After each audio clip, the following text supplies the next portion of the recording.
ज्ञानाञ्जनशलाकया चक्षुरुन्मिलितं येन तस्मै श्रीगुरवे नमः। श्रीचैतन्यमनोभीष्टं स्थापितं येन भूतले स्वयं रूप कदा मह्यं ददाति स्वपदान्तिकम्। वन्देऽहं श्रीगुरो श्रीयुतपदकमलं श्रीगुरून् वैष्णवांश्च श्रीरूपं साग्रजातां सहगणा रघुनाथान्वितं तं सजीवं साद्वैतं सावधूतं परिजनसहितं कृष्णचैतन्यदेवं श्रीराधा कृष्णपादान् सहगण ललिता श्रीविशाखान्वितांश्च नमो विष्णुपादाय कृष्णपृष्ठाय भूतले श्रीमते भक्तिवेदान्त स्वामिनिति नामिने नमस्ते सारस्वते देवे गौरवाणी प्रचारिणे निर्विशेष शून्यवादी पाश्चात्यदेशतारिणे नमो महावदन्याय कृष्ण प्रेम प्रदायते कृष्णाय कृष्ण चैतन्य नाम्ने गौरतिषे नमः। हे कृष्ण करुणा सिंधु दीनबंधु जगत्पते गोपेश गोपिका कांत श्री राधा कांत नमोस्तुते। तप्त कांचन गौरांगी श्री राधे वृंदावनेश्वरी वृषभानुसुते देवी प्रणमामि हरिप्रिय। वाञ्छाकल्पतरुभ्यश्च कृपा सिन्धुभ्य एव च पतितानां पावनेभ्यो वैष्णवेभ्यो नमो नमः। जय श्री कृष्ण चैतन्य प्रभु नित्यानंद श्री अद्वैत गदाधर शिवासादि गौर भक्तवृंद। हरे कृष्णा कृष्णा कृष्णा हरे हरे हरे राम राम राम हरे हरे।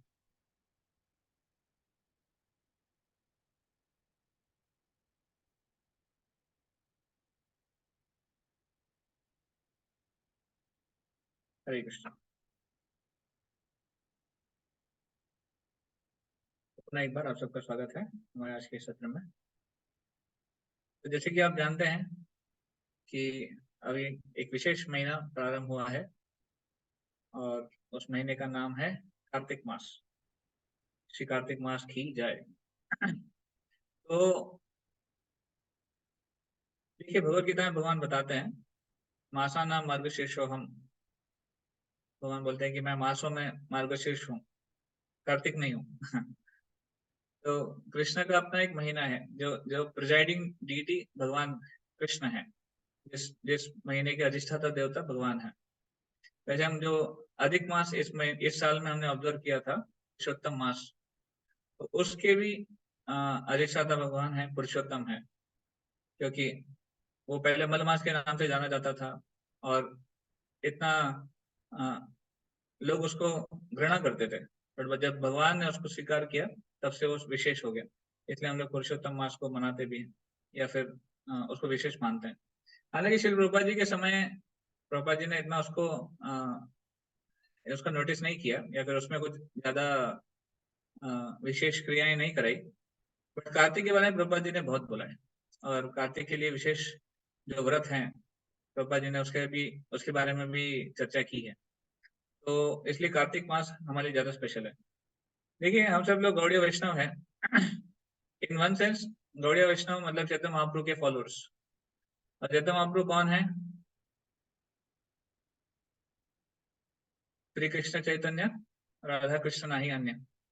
तो चैतन्य महाप्रभु कौन है? श्री श्री राधा और श्री श्री कृष्ण के इक्वल रूप। हाँ, उनके कंबाइंड इनकारनेशन है। उनके साथ में जो दोनों का साथ में जो मिलन है वो अवतार है भगवान श्री चैतन्य महाप्रभु। और विशेष करके चैतन्य महाप्रभु है कृष्णा जो राधा रानी के भाव में है। तो इसलिए जब चैतन्य महाप्रभु धराधाम पे आए थे तो चैतन्य महाप्रभु ने श्रीमती राधा रानी का जो प्रेम है कृष्ण का, उसका आस्वादन करने का जो लीला है उसको प्रदर्शित किया। और ऐसा नहीं है कि उन्होंने उस प्रेम के आस्वादन में उन्होंने एक सहज भाव प्रदर्शित किया कि कौन है कृष्ण, मुझे कृष्ण जैसा बनना है, वैसा नहीं है। या फिर मैं गोपी बन गई, वैसा भी नहीं है। इनफैक्ट चैतन्य महाप्रभु ने संन्यास लिया और संन्यास लेकर प्रभु चैतन्य महाप्रभु ने प्रचार किया। तो चैतन्य महाप्रभु सिखाते हैं कि what it means to be a follower of Shrimati Radha Rani. एक राधा रानी का जो फॉलोअर है या फिर उनका जो भक्त है या फिर उनका जो मूड है वो क्या है? वो है जन सामान्य में कृष्ण भावनामृत का प्रचार प्रसार करना और सबको कृष्ण भावनामृत के बारे में अवगत कराना। वो चैतन्य महाप्रभु का असली मूड है। इसलिए हम देखते हैं उनकी लीलाओं में उन्होंने इतने सारे भक्तों को प्रचार किया टफ नट्स बोल सकते हैं जिनको, हार्ड नॉच मायावादी, जो कि बहुत ही मुश्किल से, मतलब भगवान के अलावा उनको कोई तार नहीं सकता था, जैसे सार्वभौम भट्टाचार्य या फिर प्रकाशानंद सरस्वती, केशव कश्मीरी, ऑफकोर्स ऐसे लोगों को चैतन्य महाप्रभु ने भक्ति से जोड़ दिया। ये चैतन्य महाप्रभु का और उनका जो अवतरण का उद्देश्य था, कैसे भक्ति का प्रचार प्रसार करना है, उसके लिए प्रोसेस भी दिया। जो नाम कीर्तन, जो संकीर्तन का हम यज्ञ करते हैं, चैतन्य महाप्रभु द्वारा दिया गया है, इसलिए हम उसको फॉलो करते हैं। तो श्रीमती राधा रानी का फॉलोअर होना मतलब क्या? वो है चैतन्य महाप्रभु को फॉलोअर होना। तो चैतन्य महाप्रभु ने जो मोड़ दिया, विशेष शरीर जो जीवात्मा है, उसकी परिभाषा क्या बताई चैतन्य महाप्रभु ने? हम सब जीवात्मा हैं, तो उसकी परिभाषा दी है चैतन्य महाप्रभु ने। कौन बता सकते हैं?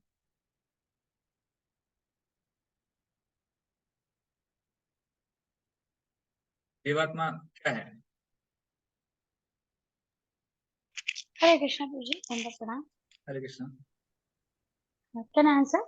हाँ, यस प्लीज। जीवेर स्वरूप होय कृष्णेर नित्यदास। ओके, थैंक यू, हरि बोल। तो चैतन्य महाप्रभु ने क्या बताया? जैसे माता जी बता रहे थे, जीवेर स्वरूप है कृष्ण नित्यदास। तो चैतन्य महाप्रभु जी ने ये ये वाला एस्पेक्ट ज्यादा हाईलाइट किया जीवात्मा के लिए, कि हम कृष्ण के दास हैं। तो कृष्ण के दास होने के नाते कृष्ण की सेवा करना ये हमारा परम कर्तव्य है।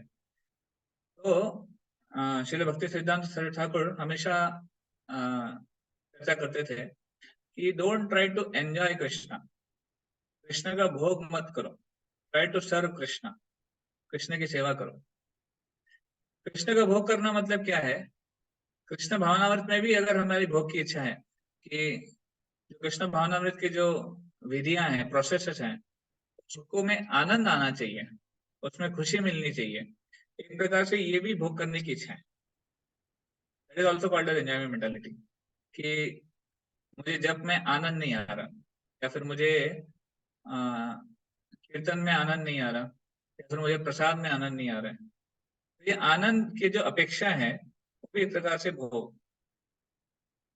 और इसलिए चैतन्य महाप्रभु के माध्यम, चैतन्य महाप्रभु के डेफिनेशन के अनुसार ये गलत भाव है कि अगर हम आनंद प्राप्त करना चाहते हैं खुद के भोग के लिए, डेफिनेटली हम आनंद चाहते हैं भगवान की सेवा में। तो enjoy means to serve. We can't enjoy without service. ये हमारा स्वरूप नहीं है, ये हमारी पहचान नहीं है, ये हमारा अस्तित्व नहीं है। वैसे चैतन्य महाप्रभु से बताते हैं, इसलिए हम देखेंगे कि सेवा में हमें आनंद आता है। और जो जो जीवात्मा जब एनलाइटन हो जाता है, या फिर जो इनको साक्षात्कार हो जाता है, वो समझ जाते हैं कि यही परम सुख है, ये सेवा करते रहे। इसलिए हम देखते हैं श्रील प्रभुपाद जी और उनके फॉलोअर्स, जो हमारे आचार्य गण हैं, वो हमको सिखाते हैं कि कैसे जीवन में उन्होंने केवल एक एस्पेक्ट पे फोकस किया, वो है सेवा। प्रभुपाद जी जब 70s में थे, 70 से 80 दशक में, आपको विदेश में गए थे, इस्कॉन की शुरुआत की, प्रचार प्रसार किया, आप सब जानते हैं। तो प्रभुपाद जी एक बार बता रहे थे प्रवचन में कि मेरी इच्छा है कि जब वृद्ध हो जाऊंगा और अ, जब कुछ करने को नहीं होगा, तब वृंदावन में जाकर जब करूंगा, वहां पर वास करूंगा और जब का आनंद लूंगा, आस्वादन करूंगा। But as far as I think, I am young age of now. Prabhupada ji बोल रहे थे, जो कि 70 से 80 के दशक में थे। तो ये जब उन्होंने सुना प्रभुपाद जी के शिष्यों ने कि प्रभुपाद जी कह रहे हैं अभी तक मुझे लगता है कि मैं थोड़ा जवान हूँ, मुझ में शक्ति है, तो प्रभुपाद जी अभी रिटायर होने का नहीं सोच रहे हैं, और हम क्यों सोचे फिर वृंदावन जाकर रिटायर हो जाओ और केवल जप करो, आनंद करो। तो फिर सबने बोला कि नहीं नहीं प्रभुपाद जी जब सेवा के मूड में है, चर के मूड में है, तो हमको भी उनको फॉलो करना चाहिए। इसलिए आप देखते हैं जो प्रभुपाद जी के शिष्य हैं, हमेशा उस मूड में रहते हैं, कैसे प्रचार प्रसार करना है, कैसे कृष्ण भावनामृत को बढ़ाना है, ये उनका भाव होता है। वो बिल्कुल रुकते नहीं है, वो ऐसा नहीं बोलते कि चलो ठीक है, अभी 1 महीना हमने प्रचार कर लिया, 1 महीना हम थोड़ा आराम कर लेते हैं, या फिर थोड़ा सा धाम आस्वादन करते हैं। नहीं, ऐसा कभी नहीं कहा उन्होंने। खैर, तो ये सेवा का भाव बहुत प्रोमिनेंट है हमारी परंपरा में, और ये भाव हमें अपने अपने चेतना में विकसित करना बहुत जरूरी है। हालांकि नो वन इज परफेक्ट, हम भी परफेक्ट नहीं है, हम केवल जो आचार्य से सुना है उसको रिपीट करने का प्रयास कर रहे हैं। बट ये भाव अगर रहेगा तो सही में कृष्ण भावनामृत में जो भी एस्पेक्ट्स हैं, जो भी उसकी विधियां हैं, जो भी उसके कार्यक्रम हैं, उसमें हम संतुष्टि प्राप्त कर सकते हैं, या फिर उसका अ, उसको असली रूप से उसको सेलिब्रेट कर सकते हैं।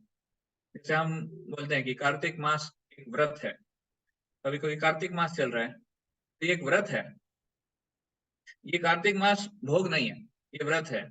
तो कार्तिक मास में क्या करते हैं लोग, व्रत के लिए कैसे हम एक कोई संकल्प लेते हैं कि हम ये करेंगे, हम वो करेंगे, तो उसी प्रकार लोग भी कार्तिक मास में कुछ ना कुछ संकल्प लेते हैं कि हम कुछ ना कुछ त्याग करेंगे।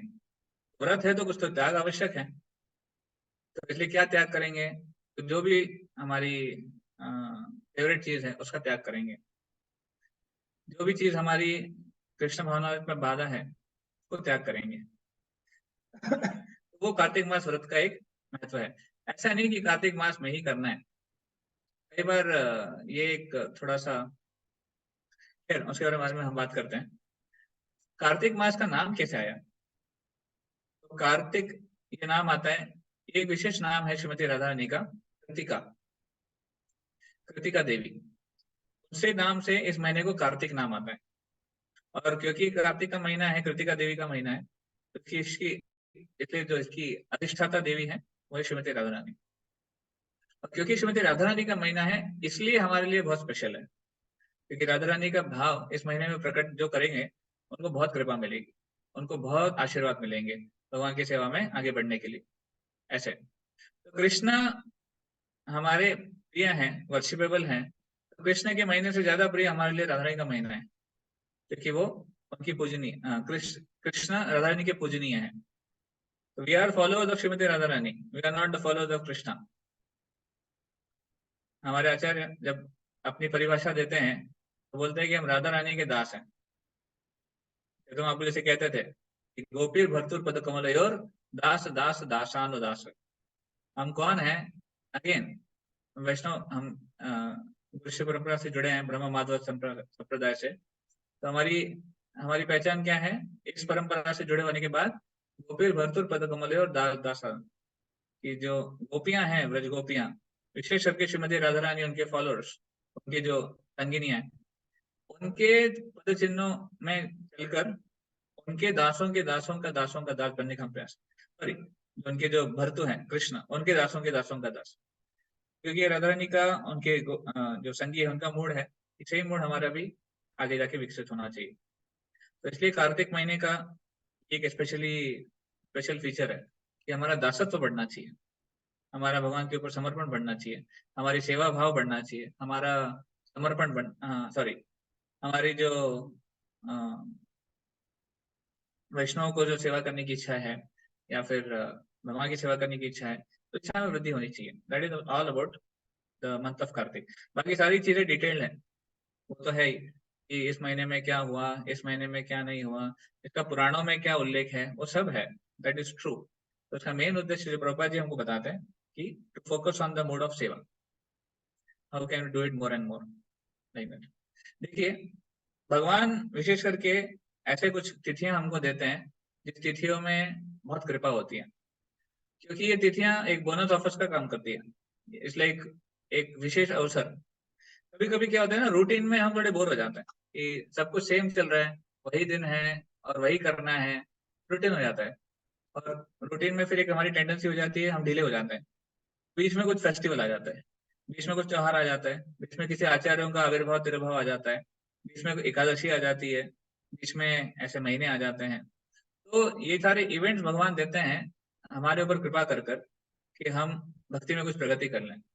और इन इन जो जो ये व्रत होते हैं, या फिर जो ये स्पेशल दिन होते हैं, या फिर स्पेशल जो मास होते हैं जैसे कार्तिक मास है, उनमें भगवान विशेष करके, क्योंकि निवास तो करते ही हैं, भगवान विशेष करके उसमें अपनी कृपा प्रदान करते हैं।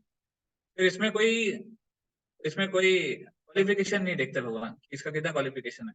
अन्य समय में भगवान क्वालिफिकेशन देखते हैं, बट इस मास में नहीं देखते ऐसे। तो इसलिए बोलते हैं कि इस मास में, या फिर इन तिथियों पे, जो माधव तिथि बोलते हैं, इन तिथियों पे कोई कुछ भी भक्ति के अंग करेंगे तो उनको उसका हजारों गुना फल मिलता है,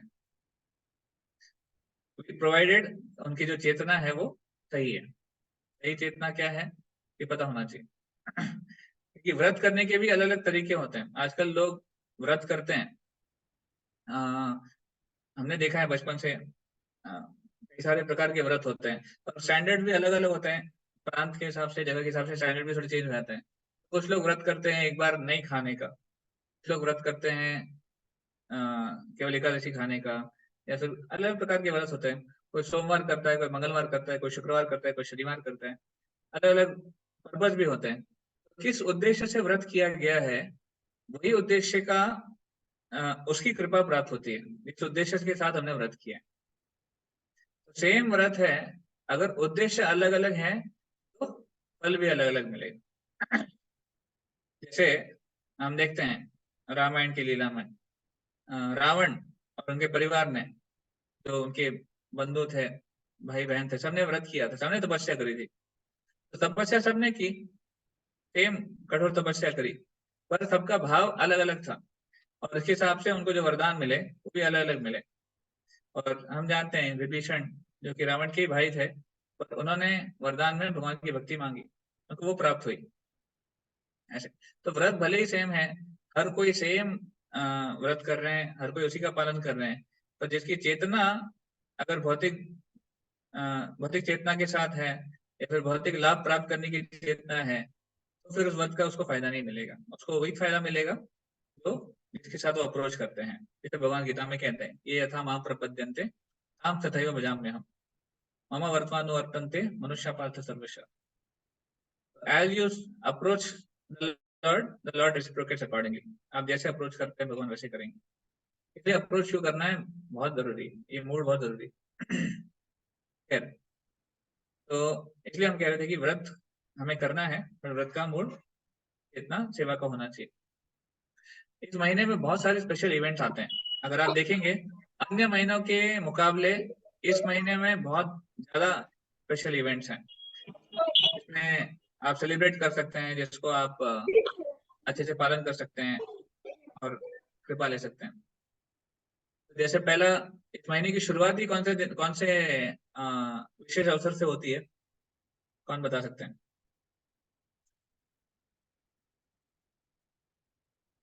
एक महीने की शुरुआत कहाँ से होती है? हमने कौन सा दिन ऑब्जर्व किया?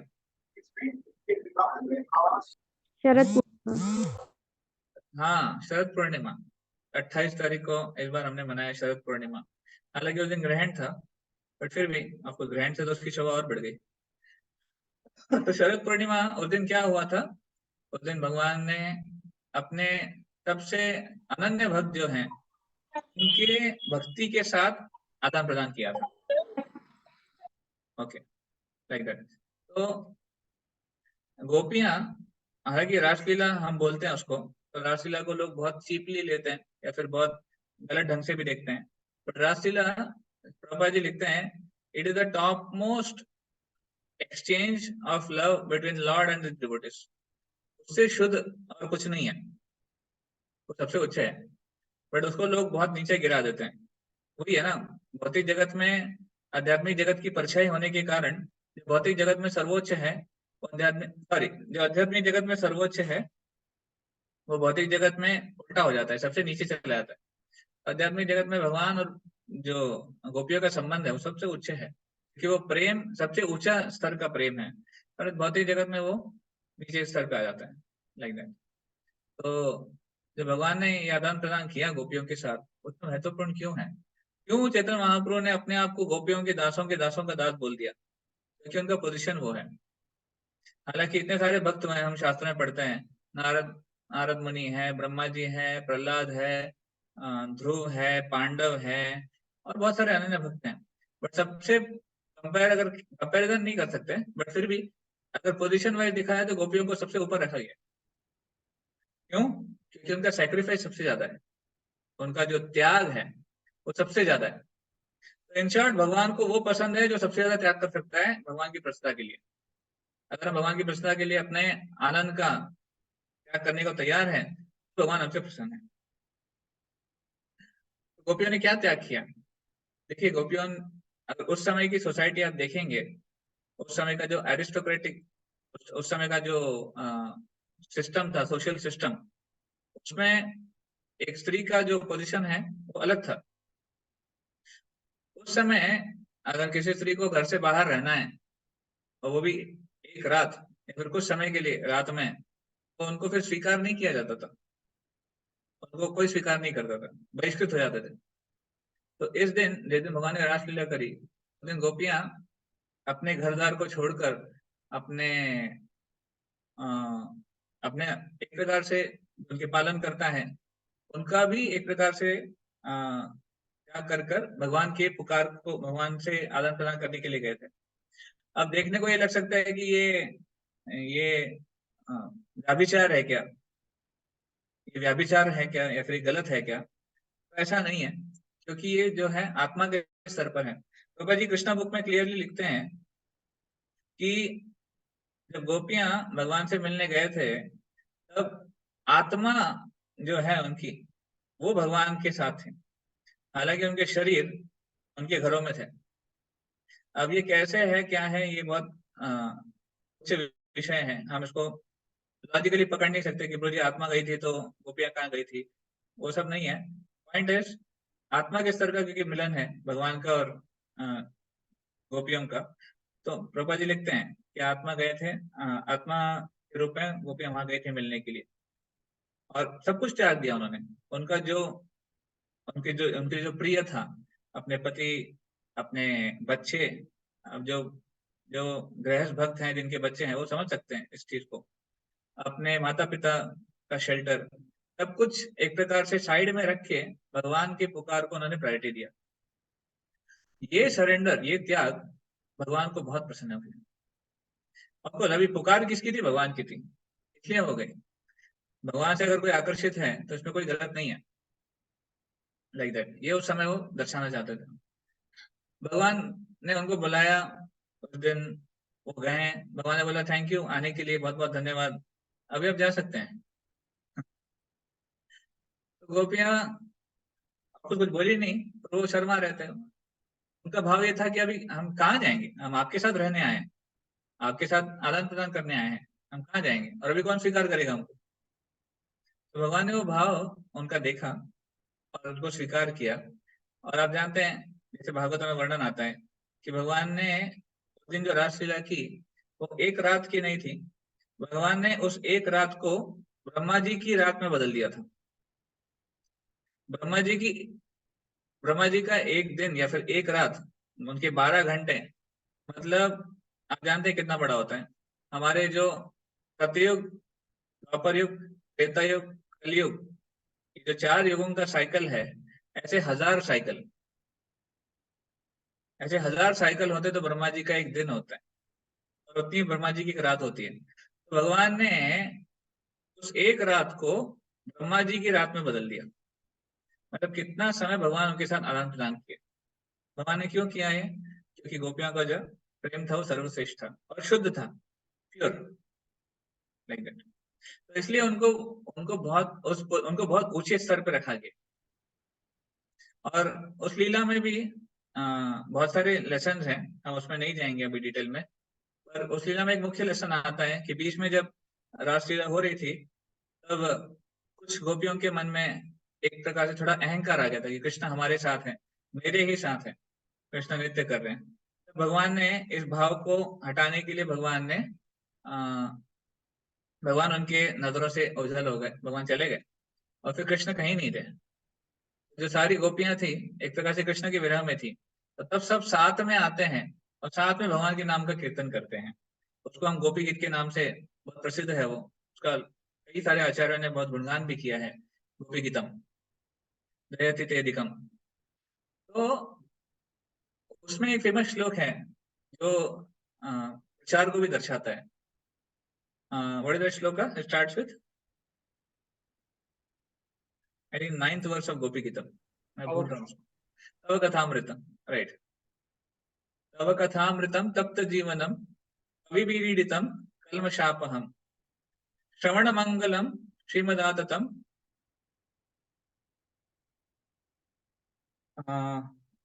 मैं भूल रहा हूँ, भूरिदा जना, एंड विद भूरिदा जना।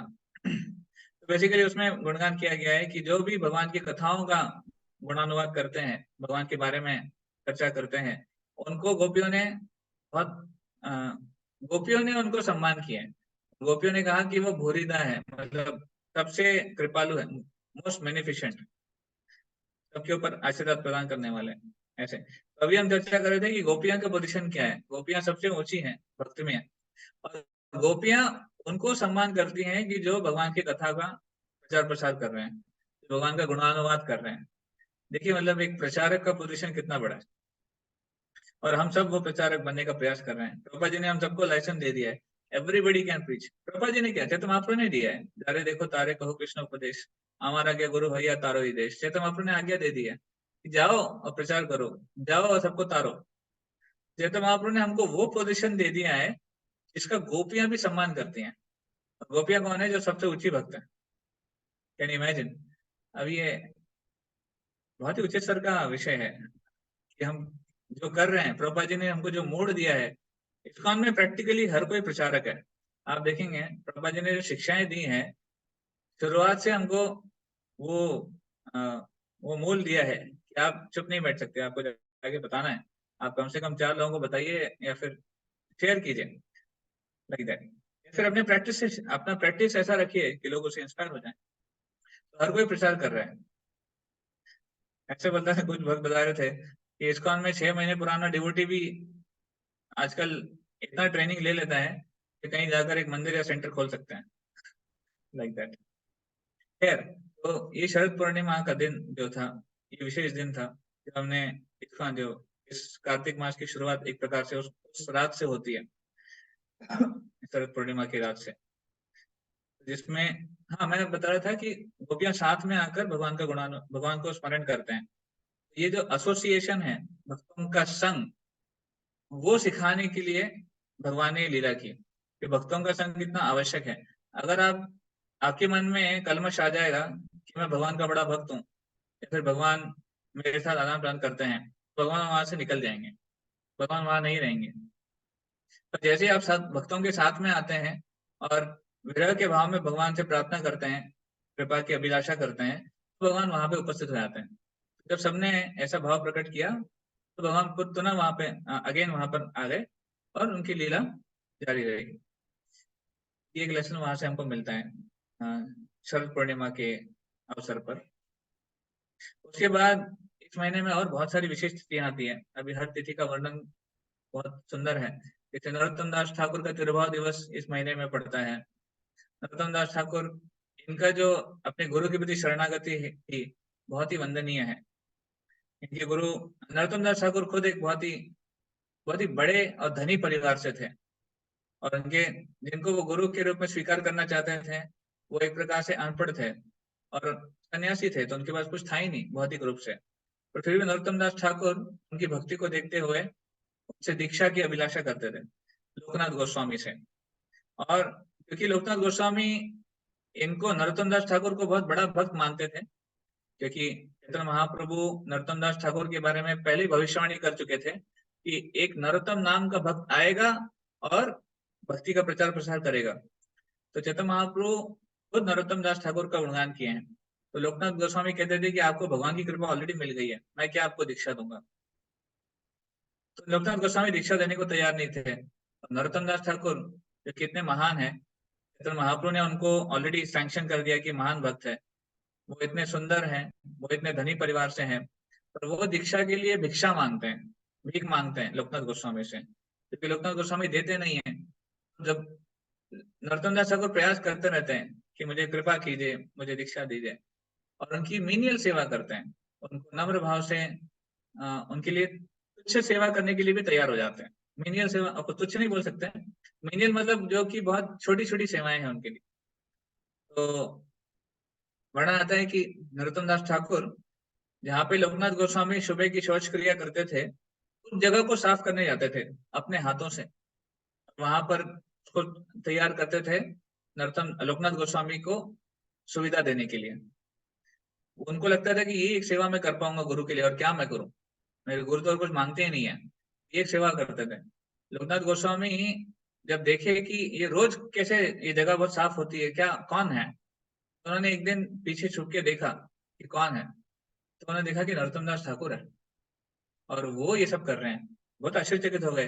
अरे आप इतने बड़े परिवार से हैं, आप इतने बुद्धिमान हैं, आप इतने महान भक्त हैं, आप ऐसे कैसे कर सकते हो? उन्होंने बोला कि गुरु का आश्रय प्राप्त करने के लिए ये तो कुछ भी नहीं है, और ये सेवा मुझे आपका संग देती है, आपकी सेवा करने का मुझे एक मौका मिल रहा है, वो सबसे बड़ी बात है। ऐसे तो उन्होंने कभी डिमांड नहीं किया कि हमारी दीक्षा हो जानी चाहिए।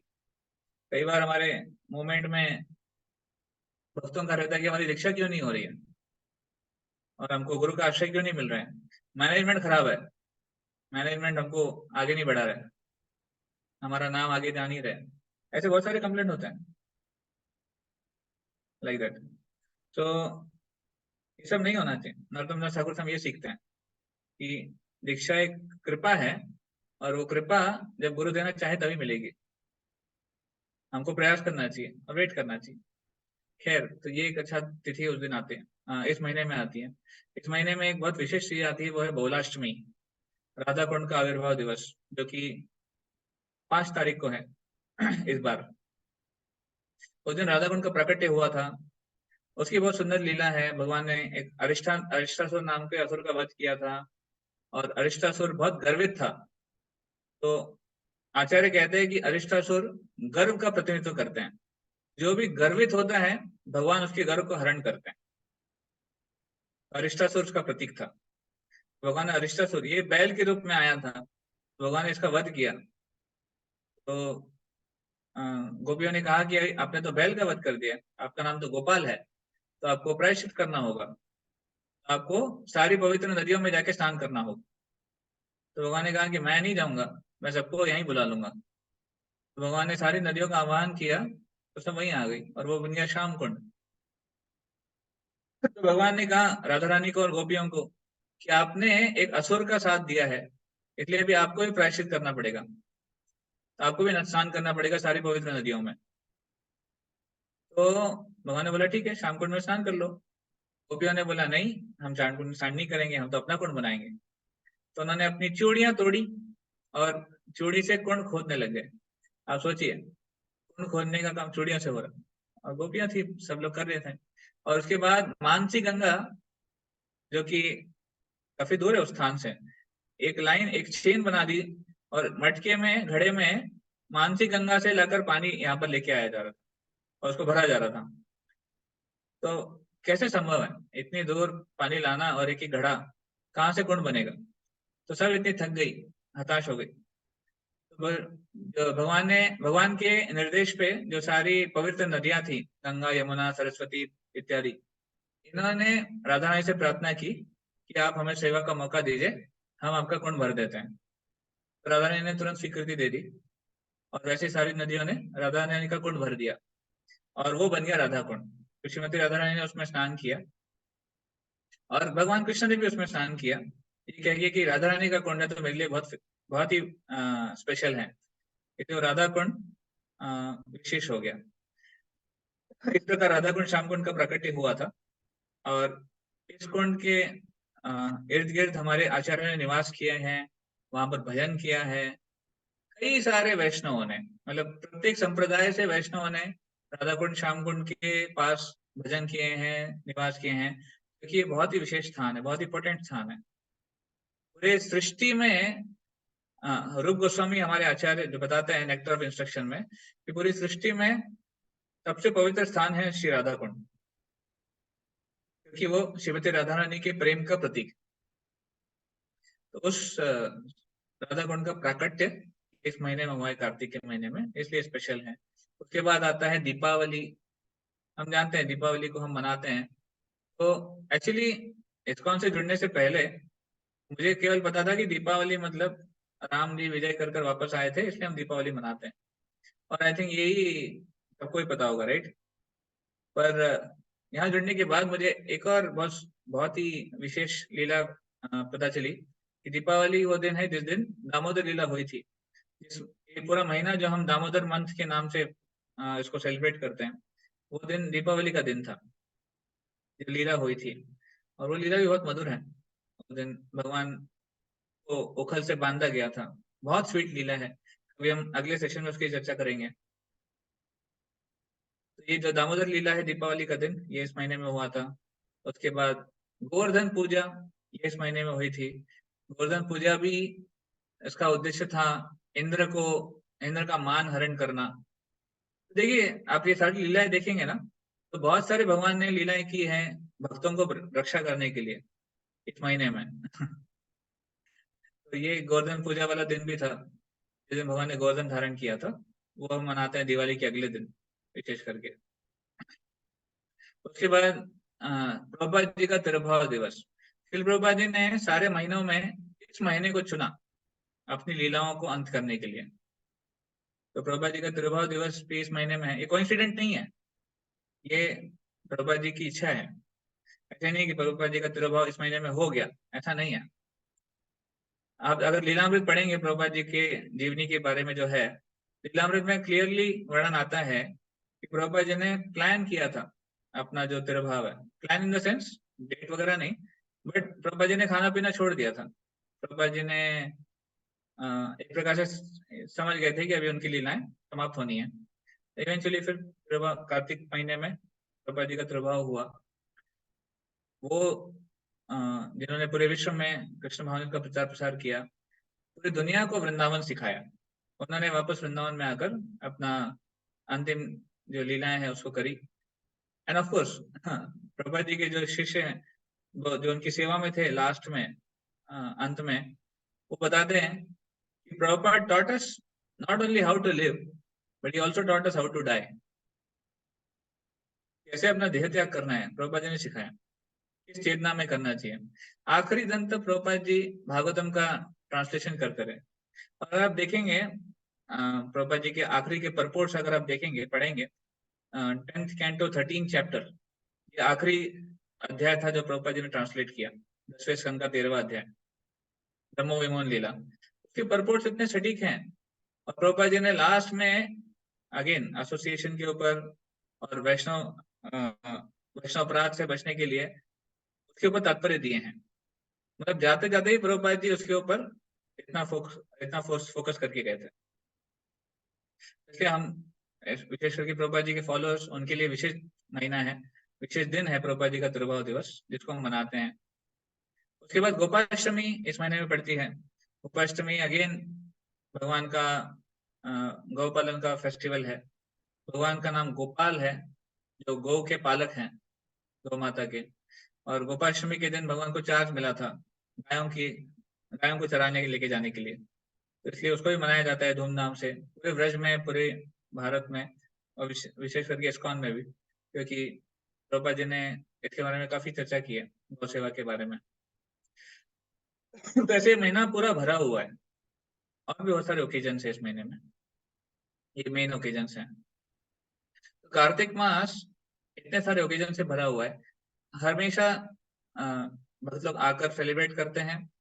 सेलिब्रेट करने का तरीका क्या है? साथ में आके संकीर्तन करना, इससे भगवान प्रसन्न होते हैं। जैसे मैंने बताया रासलीला में भी, जब गोपियां साथ में आई और कीर्तन किया तो भगवान प्रसन्न हुआ।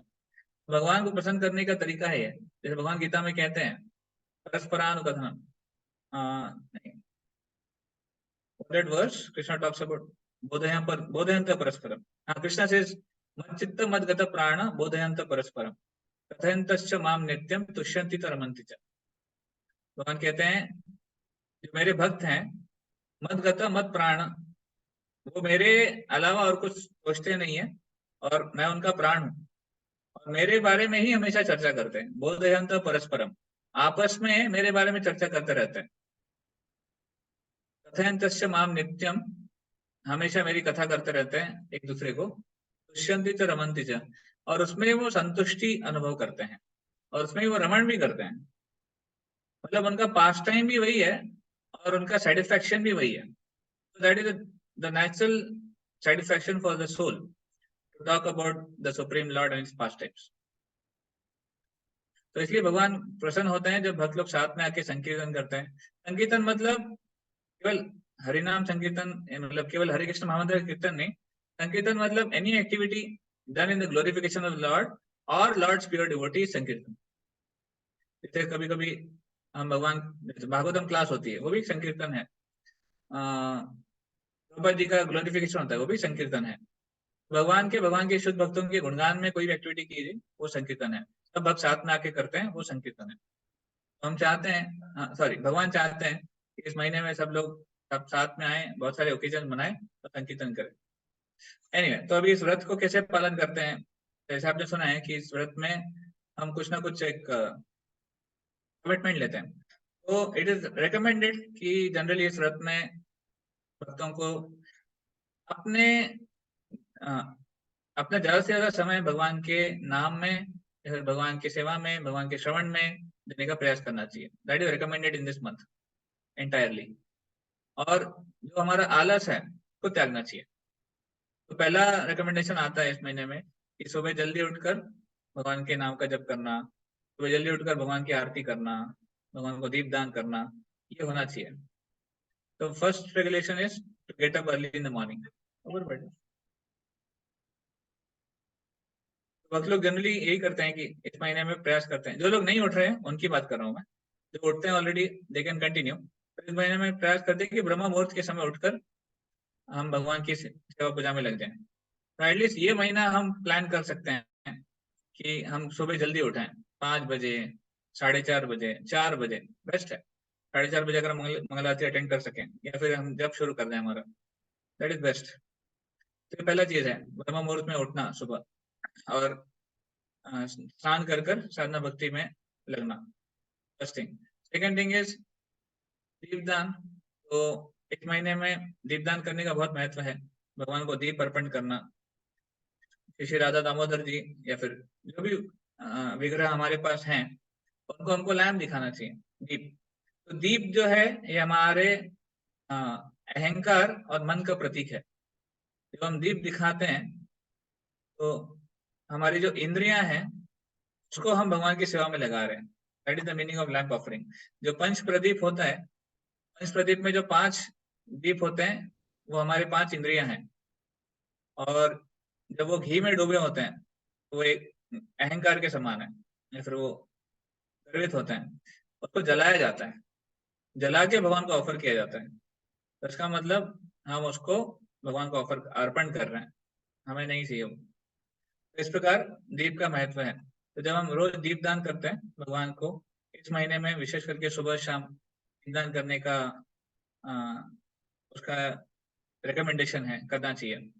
एटलीस्ट अगर 2 टाइम नहीं हो सकता तो एक समय करना चाहिए, कम से कम शाम को करें या फिर सुबह करें। अगर दोनों समय करते हैं तो भी अच्छा है।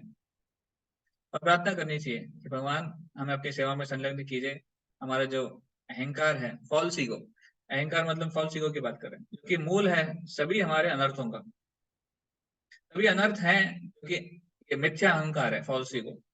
अगर मिथ्या अहंकार, it is the last thing to go. हम जैसे बोलते हैं क्रोध, काम और वगैरह वगैरह जो अनर्थ होते हैं, ये सब धीरे धीरे छूट सकते हैं भक्ति के अभ्यास से। फॉल्स ईगो सबसे आखिरी जाता है।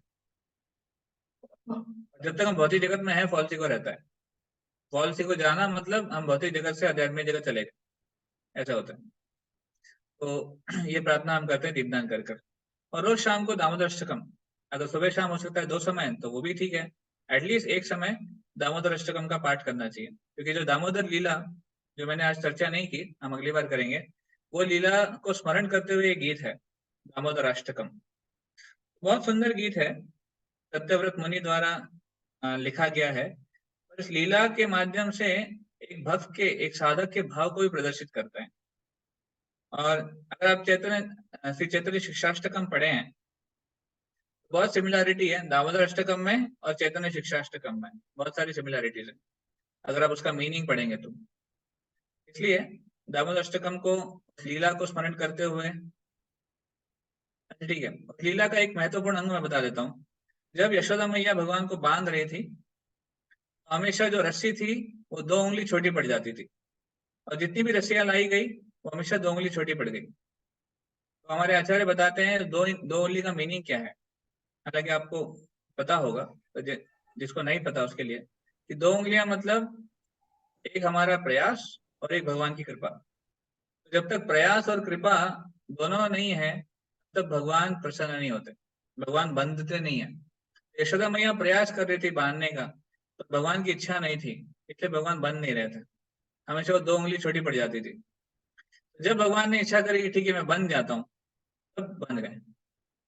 सिमिलरली हमारे जीवन में अगर हम प्रयास करेंगे कुछ भी चीज प्राप्त करने के लिए, भौतिक हो या आध्यात्मिक हो, प्रयास करना अच्छा है, पर अगर हम सोचे कि प्रयास ही सब कुछ है तो नहीं चलेगा। कृपा जरूरी है। We have to wait for the right time for the Lord to give mercy. And if the Lord is not giving mercy, then understand that Krishna doesn't want it. अगर कृपा नहीं मिलती है तो काम नहीं होगा, समझ जाना कि भगवान की इच्छा नहीं है।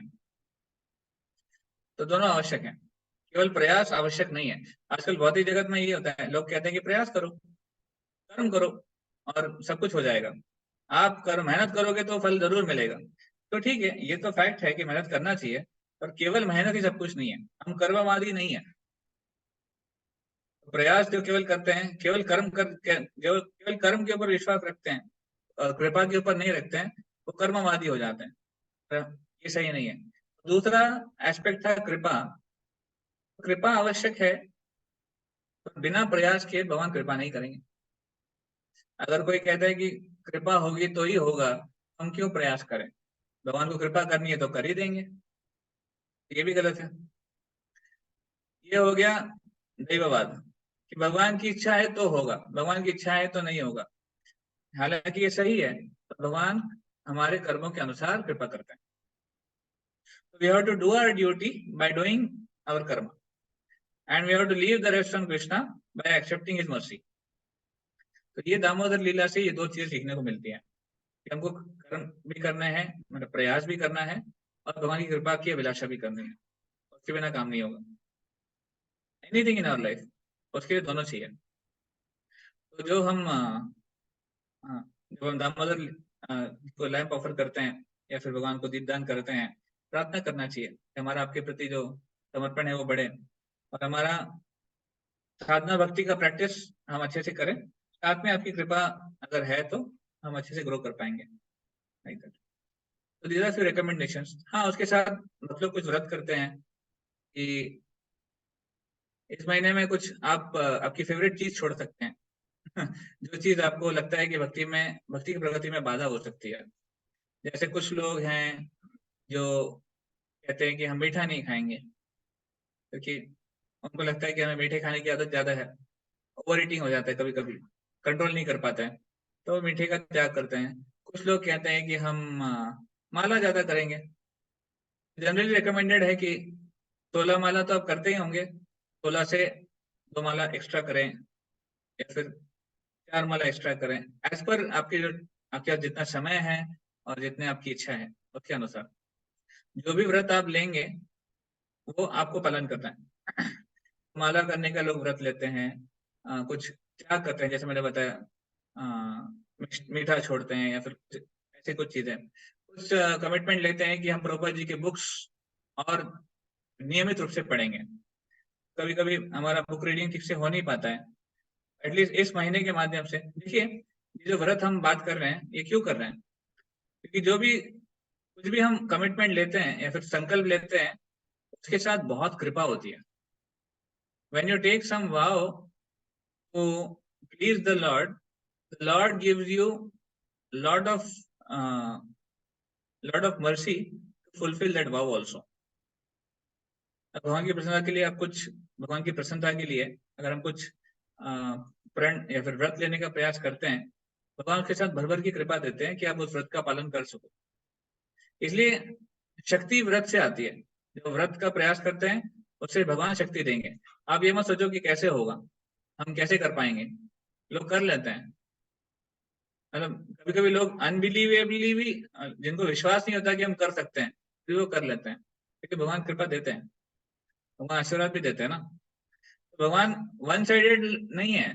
कई बार इस दुनिया के लोग, हम लोग वन साइडेड होते हैं। आप किसी के लिए कुछ करो, पर कभी कभी होता है कि सामने वाला एक्नॉलेज भी नहीं करता है कि आपने उसके लिए कुछ किया। भगवान ऐसे नहीं है। भगवान के लिए आप कुछ करो, तुरंत भगवान एक्नॉलेज करते हैं और आपको पूरा शक्ति देते हैं उसको करने के लिए। ये भगवान का रेसिप्रोकल रिलेशनशिप है, आदान प्रदान वाला। Krishna is not one sided, Krishna is reciprocal. इसलिए व्रत जो हम बात कर रहे हैं, तो ठीक है, प्रभुपाद जी के बुक्स पढ़ना, उसको हम नियमित रूप से कर सकते हैं। या फिर किसी को हियरिंग में प्रॉब्लम है, लेक्चर सुनना नहीं हो पा रहा है, ध्यान से बैठ के कुछ आधे घंटे के लिए सुन सकते हैं, कुछ ये व्रत ले सकते हैं। ऐसे डिपेंड्स, प्रत्येक साधक का अपना एक नीड है, जो उसको लगता है कि मुझे भक्ति में बढ़ने के लिए ये करना चाहिए, अब वैसे कर सकते हैं। और जरूरी नहीं कि आपको शेयर करना है सबके साथ कि मैंने क्या व्रत लिया। आप अपना संकल्प ले सकते हैं मन में, और भगवान से प्रार्थना करिए कि हम ये संकल्प लेने का प्रयास कर रहे हैं। अपने जो शिक्षा गुरु है उनको आप बता सकते हैं, ताकि कुछ तो चेक हो हमारे ऊपर कि हमने क्या किया और क्या नहीं किया। क्योंकि 1 महीने का समय थोड़ा बड़ा होता है। कभी कभी हम कुछ संकल्प लेते हैं, 2-4 दिन चलता है, पर फिर बाद में वो धीरे धीरे डाउन हो जाता है। कुछ ना कुछ समस्याएं, समस्या नहीं बोल सकते हैं, परीक्षाएं हैं। ये परीक्षा है, भगवान परीक्षा देते हैं कि आप कितने डिटरमिन्ड हो, आपने जो व्रत लिया है, are you ready to follow. तो परीक्षाएं आएंगी, अगर हम व्रत लेंगे तो परीक्षाएं आएंगी। आप जब एक्स्ट्रा माला करने बैठोगे तभी कुछ काम आ जाएगा, या फिर आपकी माला ही नहीं हो पाएगी, तो कुछ ना होता रहता है। But then you have to be determined, करना है तो करना है। जो डिटर्मिनेशन के साथ बढ़ते हैं आगे, भगवान को बुद्धि देते हैं। ददामि बुद्धि योगम तम, है ना, भगवान गीता में कहते हैं, तेषां सतत युक्ता नाम भजताम प्रीति पूर्वकम। जो सतत मेरी भक्ति कर रहे हैं, मेरा भजन कर रहे हैं प्रेम के साथ, प्रीति के साथ, मैं उनको बुद्धि देता हूँ। मैं क्या बुद्धि देता हूँ उनको, वो मेरे पास कैसे जल्दी से जल्दी आ जाए। ये ना माम उपयांति थे, भगवान बुद्धि देते हैं। तो ऐसे ही हम कुछ व्रत लेने का प्रयास करें, भगवान बुद्धि देंगे उस व्रत को कैसे पालन करना है। अगर हम ले ही ना, तो कभी होगा ही नहीं।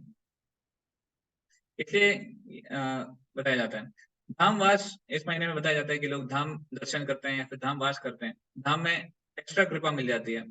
हालांकि इस महीने की कृपा तो है ही, पर इसी महीने में अगर धाम जाके आते हैं तो और एक्स्ट्रा कृपा हो जाती है, लाइक दैट। ऐसे बहुत सारी चीजें हैं जो इस स्पेशल महीने को स्पेशल बनाती है। इस महीने के शास्त्रिक रेफरेंसेस भी बहुत सारे हैं, अभी हम उसमें नहीं जाएंगे कि शास्त्र में कहाँ का इसका ये आता है। बट जो मेन पॉइंट हमने जो हमारे रेलेवेंस का है, जो प्रभुपाद जी ने हमको दिया है, वो है सुबह जल्दी उठना, स्नान करना, जप करना, भगवान की सेवा करना, और दीपदान करना, दामाष्टकम करना, और भक्ति के अंगों को बढ़ाना। बाकी जो तपस्या है शरीर के लिए, वो वॉलंटरी है, उसका रिकमेंडेशन कंप्लीटली पर्सनल है। कभी कभी लोग कुछ शारीरिक तपस्या करते हैं, एक टाइम खाना है या फिर कुछ करना है, ये सब वॉलंटरी है, ये मैंडेटरी नहीं है। मैंडेटरी यही है कि हमारा नाम जप में मन बढ़ना चाहिए, हमारी साधना में मन लगना चाहिए, हमारे इतना जो सत्वगुण में और बढ़ना चाहिए, ये मैंडेटरी है। लाइक ठीक है, तो आई थिंक अभी समय भी हो रहा है, इसलिए हम यहाँ पे विराम देंगे। कि कार्तिक मास की जय, श्री दामोदर भगवान की जय, श्री श्री राधा माधव भगवान की जय, समस्त गौर भक्त वृंद की जय। तो किसी को कोई प्रश्न है या फिर कोई टिप्पणी है?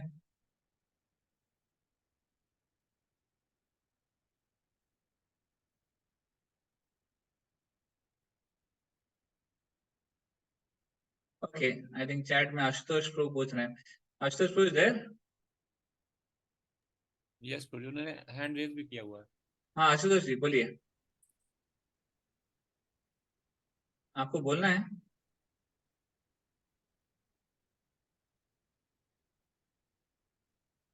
ओके, तो आप चाहते हैं मैं चैट से पढ़ूं? ठीक है, तो प्रभु आशुतोष जी, बोलिए। प्रभु जी, ये जो भगवत गीता में विभूतियां बताई है भगवान कृष्ण ने, उसमें जो महीने बताए उसमें कार्तिक का कोई उन्होंने वो नहीं कहा हाँ है। वही मैं कह रहा हूँ, भगवान ने अपने बारे में बताया, कार्तिक श्रीमती राधा रानी का महीना है। भगवान ने बताया कि मैं क्या हूँ। सभी कैटेगरीज में भगवान को क्या प्रतिनिधित्व करता है, मतलब टॉप मोस्ट क्या है वो बताया। जैसे देवा नाम इंद्र, उसमें भगवान कहते हैं देवताओं में मैं इंद्र हूँ, मतलब उस कैटेगरी का सबसे जो वरिष्ठ हूँ वो मैं हूँ। जैसे महीनों में भगवान ने बोला मार्गशीर्ष, बट अगेन, तो क्योंकि मैंने जैसे बताया ये श्रीमती राधा रानी का महीना है, इसलिए हमारे लिए स्पेशल है, इसलिए हम उसका पालन करते हैं। एक्चुअली राधा रानी का उल्लेख और गोपियों का उल्लेख गीता में और भागवत में नहीं हुआ है डायरेक्टली, पर इनडायरेक्टली वो कई जगह हुआ है। तो कई लोग बोलते हैं कि आप लोग राधा कृष्ण के उपासक हो, कहाँ है राधा कृष्ण, कहाँ है गीता में, कहाँ है भागवत में, कहाँ है? एक्चुअली डायरेक्ट नहीं है, पर इनडायरेक्टली हमारे आचार्यों ने भर भर के बताया कि राधा कृष्ण कहाँ है। इवन गीता में राधा रानी का उल्लेख है।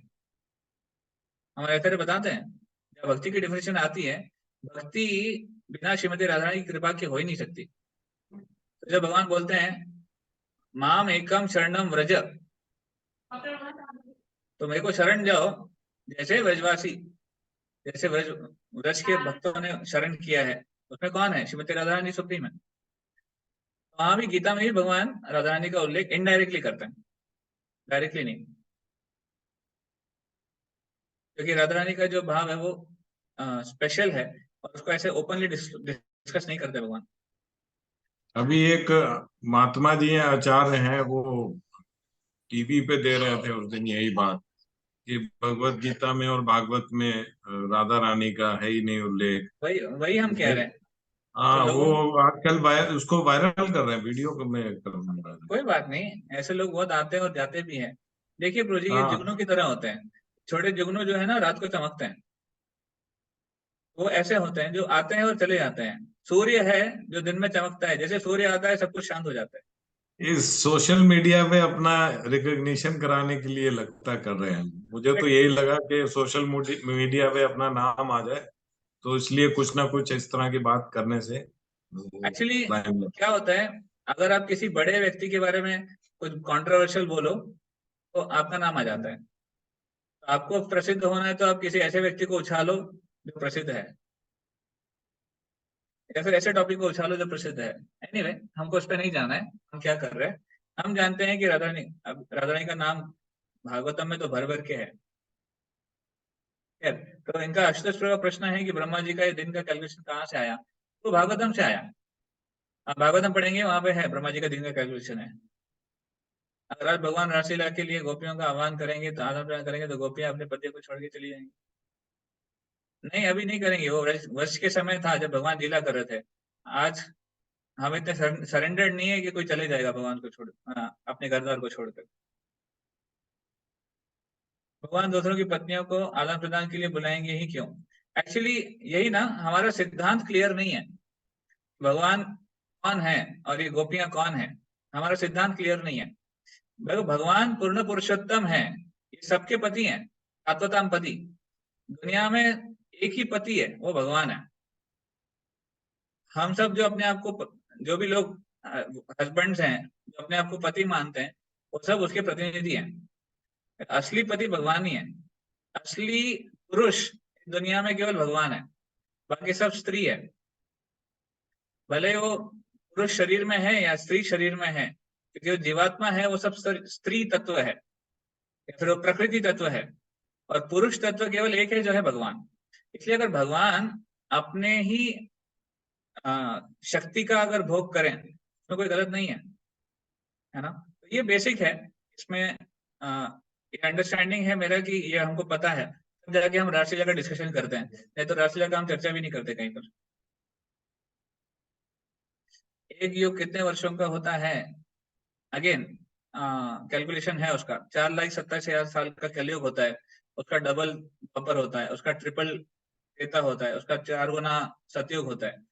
तो ऐसे होता है 4,27,000 इंटू 10, ये एक साइकिल होता है। कर्मवाद क्या होता है? कर्म के बिना संभव नहीं है। अगेन मैंने वही बात किया कि कर्म के बिना चीजें संभव नहीं है। आप सही कह रहे हैं, पर केवल कर्म सब कुछ नहीं है। भगवान की कृपा के बिना चीजें नहीं हो सकती। हमें दोनों साथ में लेके चलना है, भगवान की कृपा और हमारे कर्म, जब दोनों होंगे तो कार्य पूरा होगा। अगर कार्य पूर्ण नहीं होगा तो इसका समझ लेना कि एक तो हमारे कर्म की कमी है या फिर भगवान की कृपा की कमी है। Alright, any other question? तो will end with Damodar. I thought अगर आप लोगों ने दामोदर नहीं किया है आज, तो हम आज यहाँ पे करते हैं और फिर उसके साथ एंड करेंगे।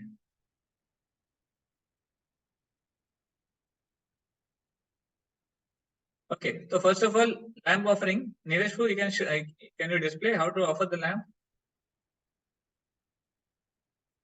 हाउ टू ऑफर, ठीक है पूरी हाँ, last. How to offer the lamp, you have that thing? नहीं है? है वो ओके, लास्ट। ओके, ठीक है, तब तक मैं बता देता हूँ। तो भगवान के विग्रहों को हमको जब दीप दान करना होता है, कैसे करना चाहिए? इसका एक एक मतलब it's not like a mandatory rule, but एक रिकमेंडेशन है कि जब हम दीप अर्पण करते हैं, उनके चरण कमलों को 4 बार, उनके नाभि पे 2 बार, उनके श्रीमुख पे 3 बार और पूरे शरीर पे 7 बार, 4 2 3 7, ये हम आपको ग्रुप में भेज देंगे। तो ऐसे दीप अर्पण करना होता है, 4 चरण कमलों पे, 2 नाभि पे, 3 उनके लोटस फेस, मुख कमल और 7 पूरा शरीर, क्या ऐसे वो जो दीप दान। हाँ, गुरु ये प्रभु जी घुमाते हैं जो वही अर्पण हाँ, है ना? घुमाते हैं, राइट। ये अभी नीरज को दिखा रहे हैं। नीरज को there is a photo already, I think आपके पास नहीं है शायद वो। ठीक है, तो नीरज को जैसे दीप घुमा रहे हैं अभी। तो ये 4 बार चरण कमलों पे, उसके बाद 2 बार नाभि पे और 3 बार उनके लोटस फेस और 7 बार पूरा शरीर। That is a way of offering lamp. ठीक है, ये तो कहीं भी विग्रह पे कर सकते हैं प्रभु जी, घर हाँ, पे? हाँ, हाँ, घर के विग्रहों पे कर सकते हैं, यस। हाँ। राधा कृष्ण के विग्रहों पे भी कर सकते हैं। अगर ये फोटो आपके पास है यशोदा दामोदर जी का, तो उसको आप रख सकते हैं अपने ऑल्टर में, है तो। ठीक है, नहीं, अगर इसको ये व्हाट्सएप पे कर देंगे तो हम इसका हाँ, प्रिंट आउट ले लेंगे। भेज देंगे। मेरे पास एक अच्छा हाई हाई क्वालिटी का फोटो भी है, मैं भेज दूंगा, आप उसको प्रिंट आउट भी ले सकते हैं चाहें तो। ये दामोदर अष्टकम जो मैंने बोला, उसको हम गाएंगे। आप में से जिन लोगों ने कभी ये गाया नहीं है या फिर सुना नहीं है, आप उसका धुन देख लीजिए और आप रोज इसको गाना, मतलब डेली, एटलीस्ट कार्तिक के महीने में इसको हम रोज गाते हैं और दीपदान करते हैं ये पूरा होने के बाद। तो ये मेरे पास इंस्ट्रूमेंट्स है, पर मैं नहीं लूंगा क्योंकि वो साउंड ठीक से नहीं आएगा जूम में, तो मैं बिना इंस्ट्रूमेंट्स के गाऊंगा। आप चाहे तो ऑडियो रिकॉर्डिंग दामोदर अष्टकम का आप उसको भी प्ले कर सकते हैं जब आप करते हैं। I'll sing and one devotee can repeat. Who is that devotee who can repeat after me? Any volunteers? One, only one. नहीं तो फिर वो Zoom अगेन दिक्कत करता है। Okay, गीता माता जी एंड सोमेश प्रभु, ठीक है, they raise the hand first. Can I repeat, Guruji?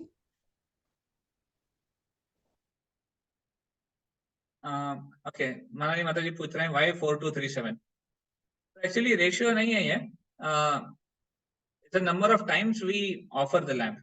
अब exactly why 4 only, why not 3, ये हमें एक बार पूछना पड़ेगा डीटी मिनिस्ट्री से।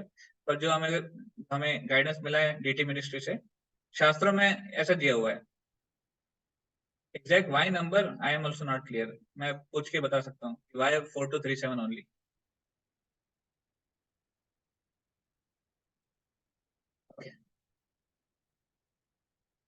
तो I will sing once and then you you can repeat. नमामीश्वरं सच्चिदानन्दरूपम् लसत्कुण्डलं गोकुले भ्रजमानम्। Namami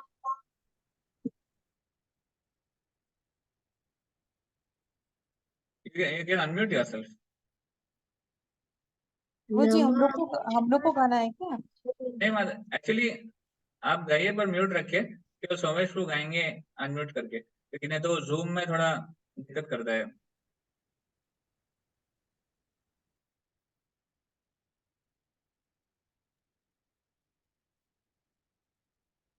Are you able to unmute प्रभु सोमेश को? सोमेश का आई थिंक नेटवर्क वीक है। अच्छा, network is weak. We can take some other device.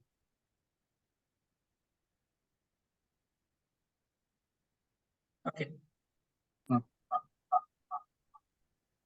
प्रभु जी am I audible now? आवाज आ रही प्रभु जी अभी आवाज आ रही है? अभी आ रही है। आ रही है अभी। एक एक एक को म्यूट कर दीजिए, तो दो है तो फिर वो दिक्कत करते हैं रूम में, है ना। प्रभु जी एक क्या को- आवाज आ रही है? सॉरी। हाँ आ रही है, आवाज आ रही है, ठीक है। नमामीश्वरं सच्चिदानन्दरूपं लसत्कुण्डलं गोकुले भजमानम् यशोदाभियोलोकलाधवमानम् परामृष्टमत्यन्ततो धृत्यगोप्या यशोदाभियो लोकलाधवमानम्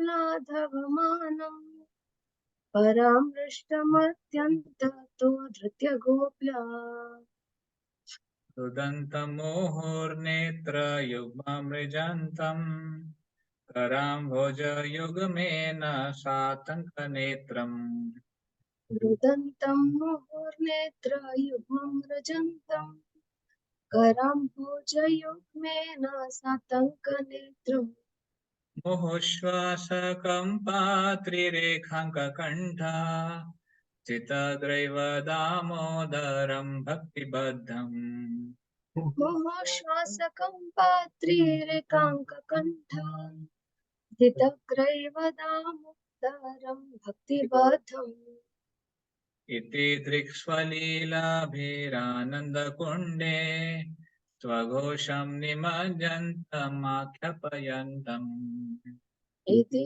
दृक्स्वलीलाभिरानन्दकुण्डे स्वघोषनिमज्जन्तमाख्यापयन्तम् तदीये शीतग्नेषु भक्तर्जितत्वम् पुनः प्रेमतस्तं शतावृत्तिवन्दे तदीयेषिताग्नेषु भक्तिर्जितत्वम् पुनः प्रेमतस्तं शतावृत्तिवन्दे okay, so others can also sing, हाँ, मतलब माइक अनम्यूट रखिए, बाकी भी गा सकते हैं।